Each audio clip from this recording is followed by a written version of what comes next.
नमस्कार, मैं वीरेंद्र सिंह और आप देख रहे हैं एसएम न्यूज। 1936 में बाबा साहब ने एक किताब लिखी जिसका नाम था एनिहिलेशन ऑफ कास्ट। ये किताब क्यों लिखी? जिसके लिखने से, जिसके प्रकाशित होने से पूरे हिंदू समाज में खलबली मच गई। क्या थी आखिर ये किताब? क्यों इससे खलबली मची? क्यों इससे मनुवादी परेशान हुए? इसके लिए विस्तार से आज हम इस पर चर्चा करेंगे। ये बात है 1936 की, जब लाहौर जाति पात तोड़क मंडल का वार्षिक अधिवेशन होना था, जिसमें उन्होंने बाबा साहेब डॉक्टर अंबेडकर को मुख्य अतिथि के रूप में आमंत्रित किया था। जब आमंत्रित किया था तो बाबा साहब ने अपना लिखित भाषण, संतराम साहब थे जो आयोजक, इन समिति को अपना लिखित भाषण भेजा। तो उस भाषण को पढ़ के ये जो आयोजक लोग थे लाहौर जात पात तोड़क मंडल के, उनकी नींद खराब हो गई। उन्होंने बाबा साहब से निवेदन किया कि इसमें कुछ अंश हैं जिनको आप हटा दीजिए, निकाल दीजिए, ये जो है हिंदू भावनाओं को ठेस पहुंचाएंगे। बाबा साहब ने कहा कि इसमें निकालने हटाने की तो बात क्या है, इसमें मैं एक कॉमा फिल स्टॉप, इसमें एक विराम का भी परिवर्तन नहीं करूंगा और अपने भाषण को किसी भी तरह सेंसर किए जाने की अनुमति नहीं दूंगा। बाबा साहब ने जब ये कहा तो ये करीब 6 महीने तक इस बात पर रस्साकसी चलती रही। वो बाबा साहब को मनाते रहे और बाबा साहब ने अंत में यही कह दिया कि मैं इसमें कुछ भी परिवर्तित नहीं करूंगा। अंततः वो वार्षिक अधिवेशन ही उन्होंने कैंसिल कर दिया। उस बार इतना विवाद रहा कि वार्षिक अधिवेशन कैंसिल कर दिया। जब वार्षिक अधिवेशन कैंसिल कर दिया तो बाबा साहब ने उस भाषण को, जो बाबा साहब ने उस पे मुख्य अतिथि के रूप में देने के लिए लिखा था, उसको एक किताब के रूप में प्रकाशित किया और जिसका नाम था जाति प्रथा उन्मूलन या एनिहिलेशन ऑफ कास्ट या जातिवाद का समूल नाश। इस टाइटल से इसको प्रकाशित किया गया। तो उसमें मुख्य अंश ये बहुत बड़ा है, करीब ये 60-70 पेज का ये भाषण है। तो मैं मुख्य अंश इसके आपको थोड़ा सा पढ़ के बताऊंगा। उसी किताब में से बाबा साहब ने लिखा शुरुआत के, मुझे विश्वास है कि मंडल को इस समारोह की अध्यक्षता करने के लिए मुझसे कहीं अधिक योग्य व्यक्ति आसानी से मिल सकता था। मैंने हिंदुओं की आलोचना की है, मैंने महात्मा के प्रभुत्व पर संदेह प्रकट किया है। महात्मा मतलब गांधी, जिन्हें वे श्रद्धा की दृष्टि से देखते हैं, वे मुझसे घृणा करते हैं। उनके लिए मैं उनके बाग में एक सांप के समान हूं। बाबा साहब ने कहा कि हिंदुओं के बाग में मैं एक सांप के समान हूं। इसमें संदेह नहीं कि राजनीतिक मनोवृत्ति के हिंदू इस मंडल से इस बात का स्पष्टीकरण मांगेंगे कि सम्मानजनक पद के लिए मुझे क्यों बुलाया गया। बाबा साहब ने ये लिखा था और ये कहते भी कि बाद में इस मंडल से लोग स्पष्टीकरण मांगेंगे कि इस शूद्र को आपने क्यों बुलाया। आगे बाबा साहब ने लिखा, शास्त्रों के अनुसार ब्राह्मण को ही तीनों वर्गों का गुरु नियुक्त किया जाता है। वर्तमान ब्राह्मण गुरु यही शास्त्रों का निर्देश है। वर्ण नाम ब्राह्मण गुरु यही शास्त्रों का निर्देश है। शास्त्र किसी हिंदू को गुरु के रूप में किसी भी ऐसे व्यक्ति को मात्र इसलिए कि वह ज्ञानी है स्वीकार करने की अनुमति नहीं देते। इसका मतलब उन्हें अध्यक्ष बनाना शास्त्र सम्मत नहीं था। ये बाद में परेशान करेंगे। आगे बाबा साहब लिखते हैं, ऐसे व्यक्ति को इसलिए निर्धारित करना पड़ा जो हिंदुओं का इतना विरोधी हो तथा अपने स्तर को इतना नीचे गिराकर एक अंत्यज अर्थात अछूत को सवर्णों की सभा में भाषण देने के लिए आमंत्रित करना पड़ा। जहां तक मेरा प्रश्न है, मैं कहूंगा कि मैंने इस निमंत्रण को अपनी तथा अपने अनेक अछूत साथियों की इच्छा के विरुद्ध स्वीकार किया है। मैं जानता हूं कि हिंदू मुझसे उखड़े हुए हैं, मैं जानता हूं कि मैं उनके लिए स्वीकार व्यक्ति नहीं हूं। मैं अपने ही मंच से अपने ये विचार रख रहा हूं। इससे पहले ही काफी ईर्ष्या और उत्तेजना फैल चुकी है।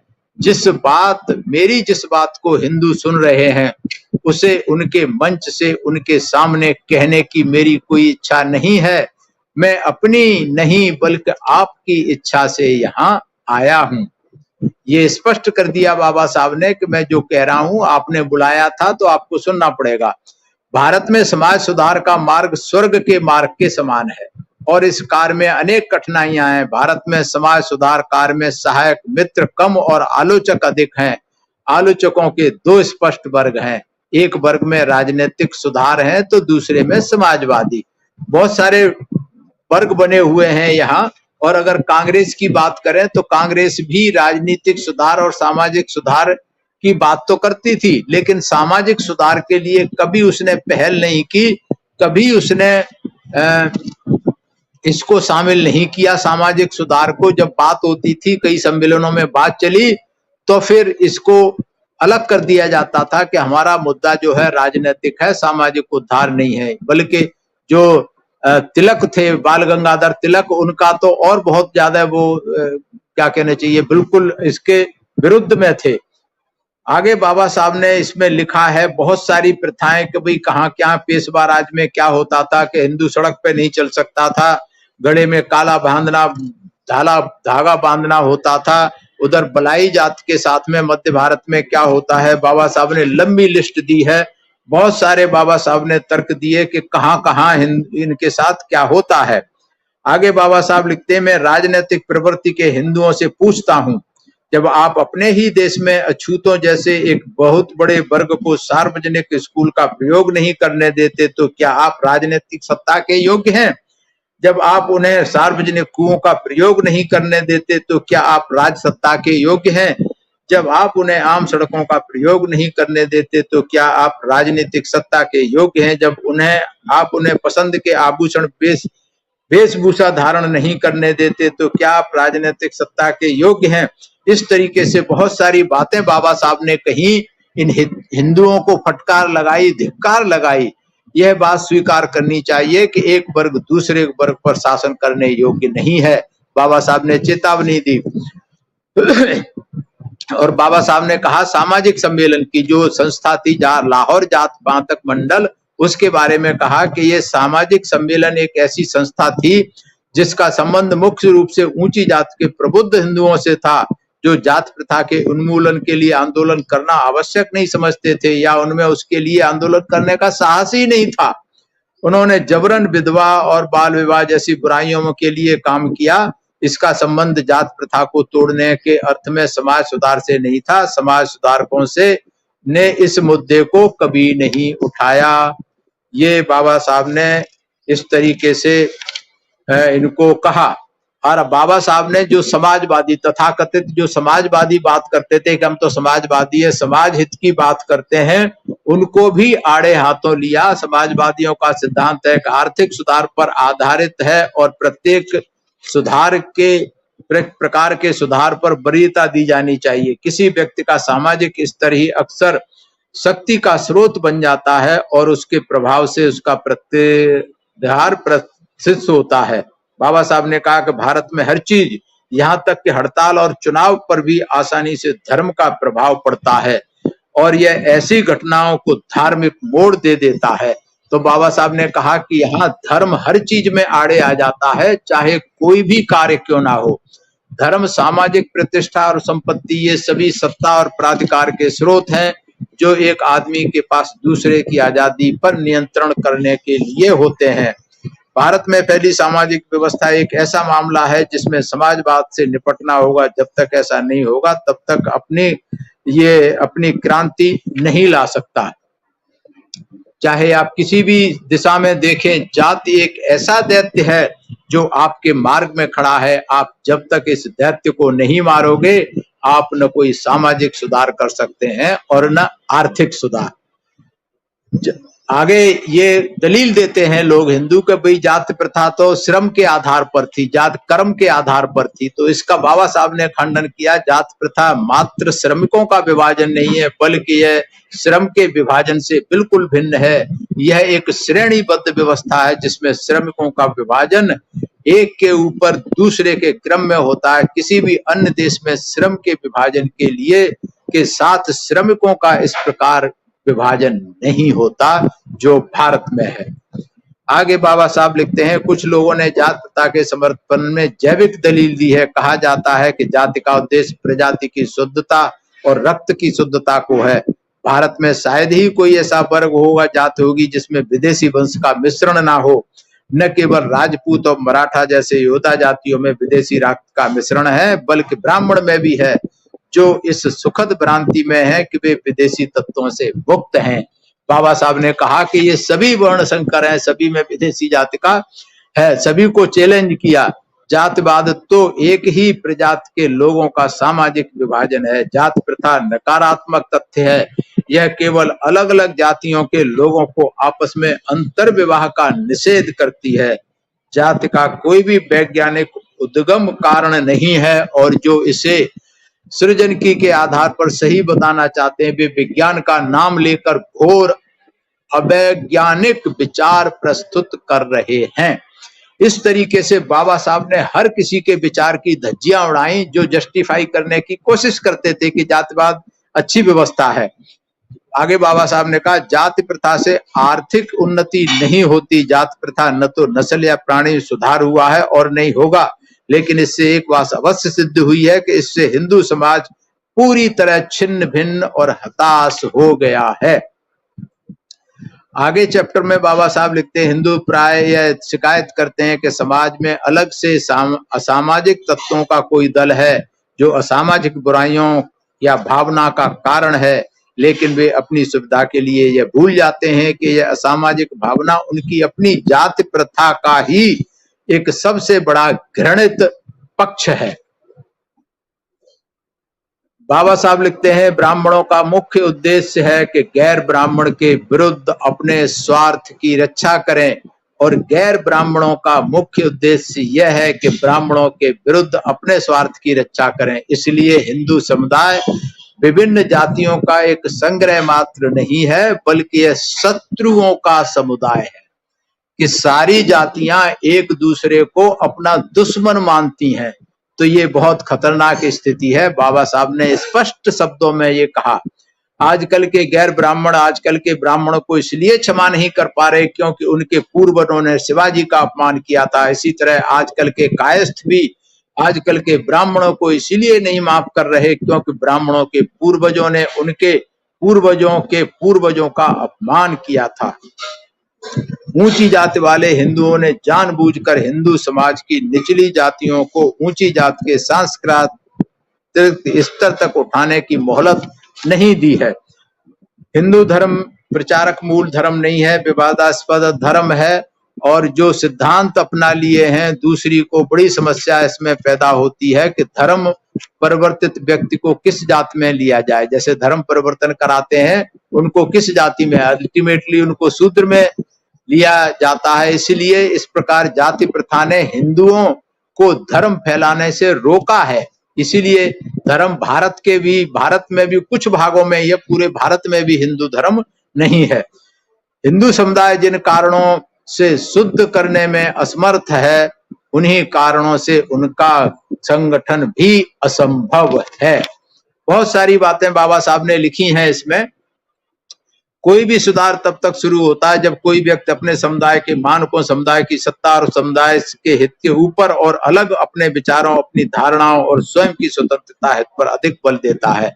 कि जब तक आदमी अपनी वो नहीं छोड़ेगा, ये सामाजिक सुधार का कार्य नहीं चलता। इसलिए आश्चर्य नहीं कि किसी हिंदू में यह साहस नहीं कि वह जाति की सीमा को तोड़कर अपनी स्वतंत्रता की अभिव्यक्ति कर सके। किसी भी हिंदू में यह साहस नहीं है। स्पष्ट शब्दों में बाबा साहब ने लिखा है, हिंदुओं की नीति और आचार पर जाति प्रथा का प्रभाव अत्यधिक शोचनीय है। जाति प्रथा ने जन चेतना को नष्ट कर दिया है। अगर आप मुझसे पूछें तो मेरा आदर्श एक ऐसा समाज होगा जो स्वाधीनता, समानता और भाईचारे पर आधारित होगा। और ऐसा क्यों न हो, भाईचारे के विषय में क्या आपत्ति हो सकती है? मेरे विचार से कोई भी आपत्ति नहीं हो सकती। आदर्श समाज गतिशील होना चाहिए। बाबा साहब ने अपना मत दिया कि हमारा समाज कैसा होना चाहिए, इसके लिए कोई मानने को लिए तैयार नहीं। आगे बाबा साहब कहते सुधारकों का एक वर्ग ऐसा है जिसका आदर्श कुछ और ही है। वे स्वयं को आर्य समाजी कहते हैं। सामाजिक संगठन का इनका आदर्श चातुर्वर्ण अर्थात पूरे समाज का 4 वर्गों में, जो आर्य समाजवाद करता है कि हम जो है मूर्ति पूजा का विरोध करते हैं, जातिवाद का विरोध करते हैं, लेकिन वो चातुर्वर्ण व्यवस्था को मानते हैं, वेदों को मानते हैं। तो आर्यों का भी ये जो आर्य समाज है ये पूरा का पूरा दिखावा है, इसमें कहीं कोई सच्चाई और हकीकत नहीं है। मेरे लिए चातुर्वर्ण जिसमें पुराने नाम जारी रखे हैं घिनौनी वस्तु है, जिससे मेरा पूरा व्यक्तित्व विद्रोह करता है। ये बाबा साहब लिखते हैं। इस तरीके की बहुत सारी बातें इस किताब में लिखी हैं। आगे बाबा साहब ने लिखा है, मान भी लिया जाए कि चातुर्वर्ण व्यवहारिक है, फिर भी मैं यह निश्चय पूर्वक कहूंगा कि एक बहुत ही दोषपूर्ण व्यवस्था है। चातुर्वर्ण सिद्धांत के अनुसार ये कहा जा सकता है कि शूद्र एक आश्रित व्यक्ति है और तीनों वर्ण उसके संरक्षक हैं, और आश्रित व्यक्ति कभी स्वतंत्र नहीं हो सकता, उसके कोई अधिकार नहीं हो सकते। चातुर्वर्ण नया नहीं है, यह उतना ही प्राचीन है जितने कि वेद। इसीलिए आर्य समाजियों ने हमसे अनुरोध किया कि उनके दावों पर विचार किया जाए।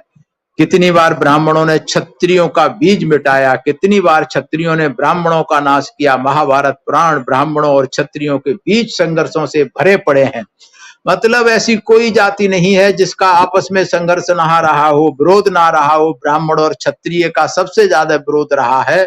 तो ये सारी चीजें हैं। इसमें आगे बाबा साहब लिखते हैं, भागवत में स्पष्ट रूप से कहा गया है कि कृष्ण के अवतार लेने का केवल एक ही पवित्र उद्देश्य था, वह था क्षत्रियों का विध्वंस करना।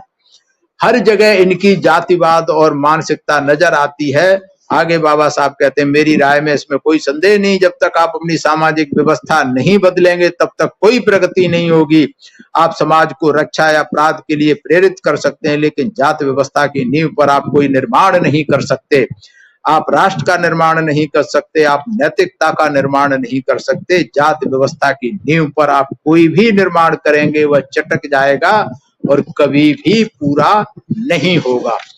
इस तरीके से बाबा साहब ने जातिवाद की धज्जियां उड़ाई, चातुर्वर्ण की धज्जियां उड़ाई, मनुवाद की धज्जियां उड़ाई। आगे बाबा साहब कहते हैं कि शास्त्रों के बारे में विश्वास किया जाता है कि ईश्वर द्वारा प्रेरित उन ऋषि मुनियों का आदेश नेत है जो अलौकिक प्रज्ञा से संपन्न थे, अतः ऋषियों की आज्ञाओं का उल्लंघन नहीं किया जा सकता। यदि उल्लंघन किया जाएगा तो पाप लगेगा। मैंने जाति व्यवस्था समाप्त करने के उपाय और संसाधनों से संबंधित प्रश्न पर जोर इसलिए दिया है क्योंकि मेरे लिए आदर्श से अवगत होने के अपेक्षाकृत उचित उपायों और साधनों की जानकारी प्राप्त कर लेना महत्वपूर्ण है। बाबा साहब ने सिर्फ प्रतिक्रियाएं नहीं दी, उन्होंने उपाय भी सुझाए थे, बहुत सारे उपाय सुझाए थे। और उसमें यह जाति व्यवस्था समाप्त हो जाती है तो ब्राह्मण जाति पर इसका प्रतिकूल प्रभाव पड़ेगा कि ब्राह्मण जो मौज मस्ती और वो सारे सुख भोगता रहा है उस पर प्रतिकूल पड़ेगा। इसलिए आपको यह सोचकर खेद होगा कि भारत में बुद्धिजीवी वर्ग ब्राह्मण जाति का ही दूसरा नाम है। आप इस बात पर खेद व्यक्त करेंगे कि ये दोनों एक ही हैं, जिसमें अपने आप को देश के हितों के बजाय उस जात के हितों का अभिरक्षक समझ रखा है। ब्राह्मण लोग ही हिंदुओं का बुद्धिजीवी वर्ग है। यह केवल बुद्धिजीवी वर्ग ही नहीं बल्कि वह वर्ग है जिसका कि शेष हिंदू लोग बहुत आदर करते हैं। इसमें सिर्फ ब्राह्मण के अलावा और किसी के लिए कुछ नहीं है। क्या आप तर्क का प्रश्न उठा सकते हैं और हिंदुओं से यह कह सकते हैं कि वे जाति व्यवस्था को समाप्त करें, क्योंकि यह तर्क के विरुद्ध है। यहाँ तर्क का प्रयोग करने के लिए कोई स्थान नहीं है। हिंदू को स्मृति या सदाचार का पालन करना होगा, यह किसी अन्य का पालन नहीं कर सकता। जब तर्क की बात आती है तो कोई भी तर्क करके राजी नहीं है, कोई भी तार्किक बुद्धि से सोचना नहीं चाहता है। तो ये बहुत सारा बाबा साहब ने एक चीज और कही, मैं धर्म के नियमों की निंदा करता हूं। इसका यह अर्थ न लगाया जाए कि मैं धर्म की आवश्यकता नहीं, इसके विपरीत में बर्क के कथन से सहमत हूं, जो कहता है सच्चा धर्म समाज की नींव है जिस पर सब नागरिक सरकारें टिकी हुई हैं। आगे बाबा साहब ने कुछ उपाय सुझाए थे कि जिनको समय उन विचारों के लिए मैं आमंत्रित करता हूं। हिंदुओं को विचार करना चाहिए, क्या वे आस्था, आदतें, नैतिकता और जीवन के धारणा के बारे में पुनः सोचेंगे। हिंदुओं को अपने धर्म और नैतिकता का अस्तित्व के मूल्यों के संदर्भ में परखना चाहिए। मुझे ये बात स्वीकार पड़ रही कि भाषण लंबा हो गया है, पर निर्णय सीमा तक गलती की क्षतिपूर्ति है। चौथा है, हिंदुओं को इस तरह विचार कर मान लेना चाहिए कि कुछ भी स्थिर नहीं है, कुछ भी शाश्वत नहीं है, कुछ भी सनातन नहीं है, हर चीज परिवर्तनशील है। व्यक्ति और समाज के लिए जीवन परिवर्तन का नियम है। हिंदुओं को अतीत की पूजा बंद करना चाहिए। व्यक्ति केवल वर्तमान में जी सकता है। आगे बाबा साहब ने कहा है, संदेह नहीं कि जात पात हिंदुओं की धड़कन है, पर हिंदुओं के वातावरण को प्रदूषित करता है जिससे प्रत्येक संक्रमित है, जिसमें सिख ईसाई भी शामिल हैं। इसलिए बाबा साहब ने ये बहुत सारे उपाय भी बताए कि अगर इनके लिए हिंदू समाज तैयार है तो समाज का जात पात ये किया जा सकता है। विस्तार से बाबा साहब ने इस पर चर्चा की थी। मेरा निवेदन है कि ये बाबा साहब के संपूर्ण वाङ्मय खंड 1 में ये विस्तार से इस पे लिखा हुआ है, भारत में जात प्रथा का उन्मूलन। इस किताब को आप अवश्य पढ़ें, विस्तार से जानना चाहते हैं, क्योंकि मैंने मुख्य बातें पढ़ाई हैं, बताई हैं। ये बहुत लंबा भाषण था बाबा साहब का, बहुत महत्वपूर्ण भाषण है जात प्रथा के लिए। मैं निवेदन करता हूं एसएम न्यूज के माध्यम से कि हर किसी को इसे अवश्य पढ़ना चाहिए, और ये आगे जारी रहेगा। आगे इस पर चर्चा करेंगे। महात्मा गांधी ने क्या अपनी आपत्ति दी थी, उसका मुंह तोड़ जवाब बाबा साहब ने दिया था मिस्टर गांधी को, वो अगले एपिसोड में लेंगे। तब तक के लिए आप सभी का धन्यवाद। एसएम न्यूज का धन्यवाद, सभी दर्शकों का धन्यवाद। अगर आपको वीडियो पसंद आया है तो ज्यादा से ज्यादा शेयर करें, लाइक करें, और अपने कमेंट्स के द्वारा आप अपनी प्रतिक्रिया हमें अवश्य दें। मैं सभी का धन्यवाद करता हूं। सभी मेरा प्रणाम।